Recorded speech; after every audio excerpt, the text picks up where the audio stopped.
Welcome everyone to this year's X Lakes Task, the Bob Graham Round, a classic fell race taken in 42 fells, 66 miles, 106 kilometres, with an elevation gain of 26,900 feet, 8,200 metres. This year we've optimised it for 17 turn points, over 74 kilometres, starting and finishing in Grasmere Showground.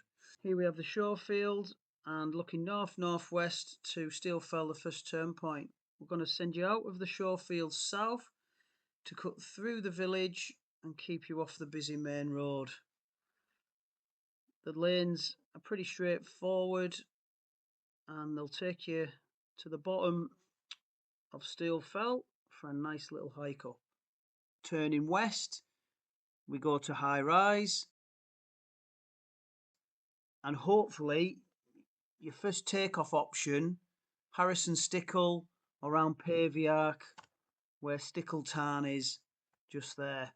It's got lovely east faces, south faces, maybe west faces, not many people flying a west. If we can't take off from there, then we're off to turn point 3, Bow Fell. Here we can take off on the east face.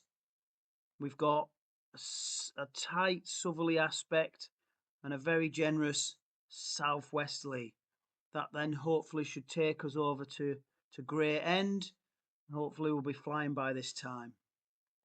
From Great End, we can take a walk or a run over to Scafell Pike, England's highest peak.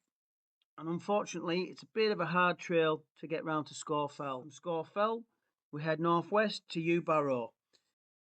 Unlike Scafell Pike, Scafell is a great place to take off, grassy slopes and west facing. I think by the time you get here, it will have gone west, whatever the weather. We have a really tricky section, Ewbarrow Steeple to Great Gable. If the wind is easterly, you're still going to get a bit of a sea breeze coming out from the coast towards Steeple, so you might get swallowed up in a sea breeze. Hopefully you can make it round over onto Pillar there and the ridge run to Great Gable. From Ewbarrow to Great Gable is a tough section. If you're not in the air, you'll be running the ridges. There's very little point in taking off to glide to the next peak. Once at Gable, we head north across Honister Pass and over to Dale Head, where we have a lovely southerly face, so plenty of potential to take off. Over to Robinson's, and definitely a great place to take off. At any time of the early afternoon, we get a sea breeze coming up from Loweswater and Crummock to Buttermere.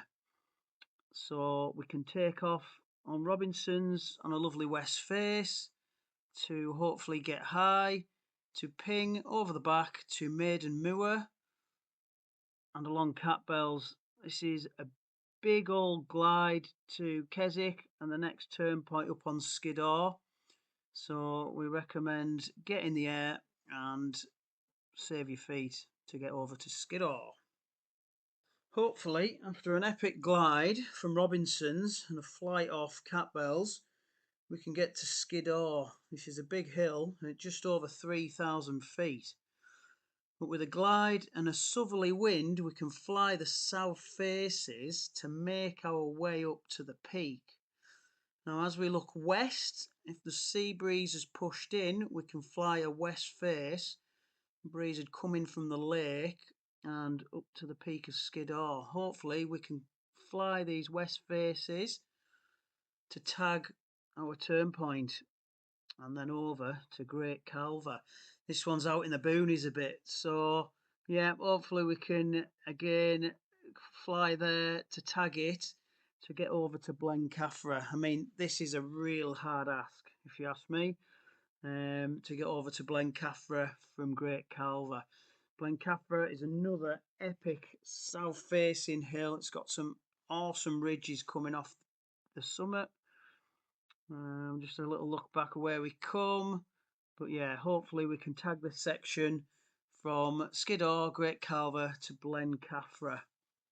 Taking off at Blencathra, we want to try and keep as much height as possible to fly over to Clough Head and along the classic milk run, Clough Head to Grasmere. Clough Head's got a nice north-westerly face. This is all westerlies along the side of Thirlmere.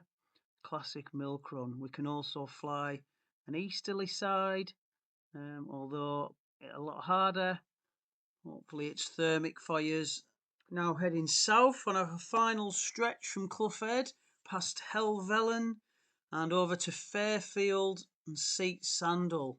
Helvellyn is such a great hill for thermal potential.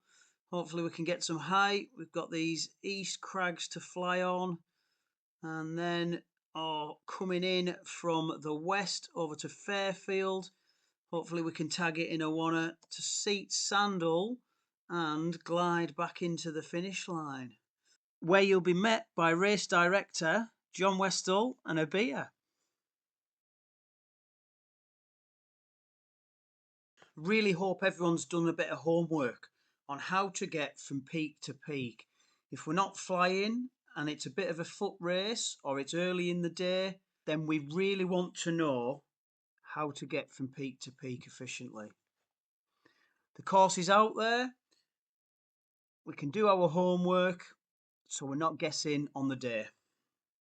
But really, just enjoy the adventure. You've got 2 days and we'll see you back at the finish line.